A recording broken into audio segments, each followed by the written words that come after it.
ലോക ലഹരി വിരുദ്ധ ദിനത്തോടനുബന്ധിച്ച് സംസ്ഥാനത്ത് നാളെ സമ്പൂർണ്ണ ഡ്രൈ ഡേ.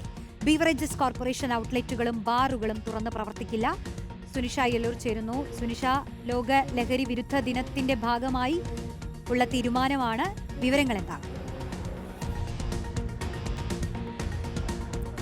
അതാണ് റോഷ്നി, ലോക ലഹരി വിരുദ്ധ ദിനവുമായി ബന്ധപ്പെട്ടുകൊണ്ടാണ് നാളെ സമ്പൂർണ്ണ ഡ്രൈ ഡേ ആചരിക്കുന്നത്. എല്ലാ കാലങ്ങളിലും എല്ലാ വർഷങ്ങളിലും ഇതേ രീതിയിൽ തന്നെ ലോക ലഹരി വിരുദ്ധ ദിനത്തിൽ ഇത്തരത്തിൽ ഡ്രൈ ഡേ ആചരിക്കാറുണ്ട്. അതുകൊണ്ട് തന്നെ നാളെ ഇതുപോലെ ഈ ബെബ്കോ ഔട്ട്ലെറ്റുകൾ ഒപ്പം തന്നെ ബാറുകൾ ഒന്നും തന്നെ തുറന്നു പ്രവർത്തിക്കില്ല എന്നുള്ളതാണ് ഏറെ പ്രധാനപ്പെട്ട കാര്യം. ഇതുമായി ബന്ധപ്പെട്ടുകൊണ്ട് എല്ലാ ബെബ്കോ ഔട്ട്ലെറ്റുകൾക്കും നിർദ്ദേശം നൽകുകയും ചെയ്തിട്ടുണ്ട്. നാളെയാണ് ലോക ലഹരി വിരുദ്ധ ദിനമായി ആചരിക്കുന്നത്. ഇത്തരത്തിൽ മയക്കുമരുന്ന് പോലുള്ള കടത്തിനെതിരെയും ഉപയോഗത്തിനെതിരെയുമുള്ള സന്ദേശം പ്രചരിപ്പിക്കുക എന്നുള്ളതാണ് ഈ ദിനത്തോടു കൂടിയുള്ള പ്രത്യേകത എന്ന് പറയുന്നത്. ഒപ്പം തന്നെ വിവിധ വകുപ്പുകൾ ചേർന്ന് എക്സൈസ് വകുപ്പും വിദ്യാഭ്യാസ വകുപ്പും സാമൂഹിക നീതി വകുപ്പും എല്ലാം ചേർന്നുകൊണ്ട് ബോധവൽക്കരണ ക്ലാസുകളടക്കം വിവിധ ഇടങ്ങളിൽ നടക്കുകയും ചെയ്യുന്നുണ്ട്. ഏതായാലും ഈ ലോക ലഹരി വിരുദ്ധ ദിനത്തോടനുബന്ധിച്ചുകൊണ്ടാണ് ഇപ്പോൾ ഡ്രൈ ഡേ കൂടി, സമ്പൂർണ്ണ ഡ്രൈ ഡേ ആയിരിക്കും നാളെ എന്നുള്ളതാണ് ലഭിക്കുന്ന വിവരം. ഒപ്പം തന്നെ ഈ പറഞ്ഞതുപോലെ ഒരിടത്തും ബാറുകളായാലും വെബ് ഔട്ട്ലെറ്റുകളായാലും തുറന്നു പ്രവർത്തിക്കില്ല എന്നുള്ളതാണ് റോഷ്നി.